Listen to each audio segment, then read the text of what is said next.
और वहीं खबरें हैं कि संसद के आगामी सत्र में मोदी सरकार वो बिल दोबारा लाने जा रही है जो अप्रैल के विशेष सत्र में गिर गया था। जी हां, हम बात कर रहे हैं 131वें संविधान संशोधन विधेयक यानी नए परिसीमन बिल की। अब आप सोच रहे होंगे कि इस बिल में ऐसा क्या है कि अभी से जोड़तोड़ शुरू हो गई है। देखिए, असल में इस बिल के जरिए सरकार लोकसभा की सीटें बढ़ाकर 850 करने की तैयारी में है ताकि 2029 के चुनावों से ही महिलाओं को 33% आरक्षण का फायदा तुरंत दिया जा सके। लेकिन पेच ये है कि विपक्ष, खासकर दक्षिण भारत की पार्टियां इसे डेमोग्राफिक पेनल्टी मान रही हैं। उनका डर है कि आबादी के हिसाब से उत्तर भारत की सीटें बढ़ जाएंगी और दक्षिण भारत का पॉलिटिकल वैल्यू कम हो जाएगा। और इसी बीच एंट्री होती है कांग्रेस के वरिष्ठ नेता पी चिदम्बरम की, जिन्होंने सोशल मीडिया प्लेटफॉर्म एक्स पर एक बड़ा दावा ठोक दिया है।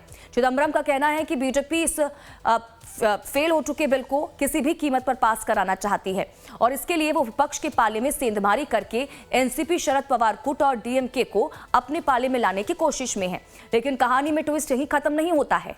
दरअसल मुंबई से शरद पवार की बेटी और एनसीपी सांसद सुप्रिया सुले ने बुधवार को एक ऐसा संकेत दे दिया जो एनडीए के लिए राहत बना है। कोई भी बिल का प्रस्ताव हमारे यहाँ नहीं आया, कोई भी चर्चा डिलिमिटेशन के बारे में न हमने किसी से की है न किसी ने हमसे की। जो भी बिल आएगा हमें विस्तार से इंडिया अलायंस में चर्चा करेंगे।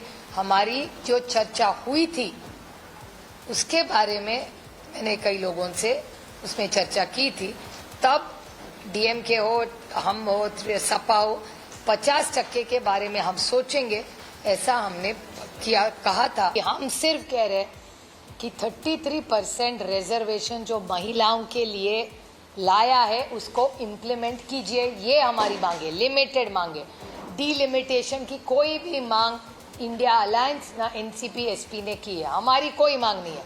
हमारी सिर्फ इतनी मांग सीमित है कि आपने महिलाओं को आरक्षण देने का वायदा किया था, वो वायदा पूरा कीजिए, सिंपल।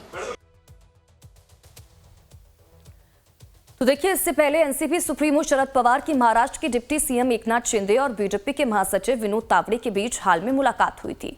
इतना ही नहीं, शरद पवार सीएम देवेंद्र फडणवीस से महाराष्ट्र विधानसभा में भी मिले। तभी से लगने लगा था कि एनसीपी शरद गुट एनडीए के साथ आ सकता है, लेकिन शरद पवार एनडीए के साथ जाएंगे या फिर नहीं, ये अभी तय नहीं है। तो वहीं परिसीमन बिल पर समर्थन को लेकर महाराष्ट्र के डिप्टी सीएम एकनाथ शिंदे ने कहा है कि समर्थन देंगे तो अच्छी बात है, उनका स्वागत है। देखिए, समर्थन देंगी तो अच्छी बात है, उनका स्वागत है, लेकिन मुझे लगता है कि बहुत वो संभ्रम में है। उनको उनकी इंडिया अलायंस जो पूरी तरह गड़बड़ा गई है। पिछले समय तो ये 50% वाला मामला था ही, तो ये कहाँ से नया मामला उठा के लाए, ये कारण ढूंढ रहे हैं। लेकिन ठीक है, अच्छी बात है। अगर उनको पता चला है कि इस बिल को हम विरोध करेंगे, डिलिमिटेशन को और महिला आरक्षण को, तो लोग खिलाफ जाएंगे। डिलिमिटेशन और महिला आरक्षण, ये दोनों बिल पास होने चाहिए और मैं आपको कहता हूं कि विश्वास के साथ ये बिल पास होंगे।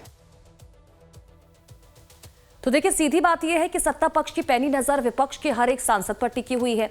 सरकार के सामने सबसे बड़ा सिरदर्द लोकसभा में 2/3 बहुमत जुटाने का ही है और इस पूरे खेल में असली गेम चेंजर डीएमके का रुख होने वाला है। वैसे संसद में बिल की कॉपी तो बाद में टेबल पर होगी, लेकिन नंबरों का ये गुणा भाग और जोड़ घटाव अभी से जारी है।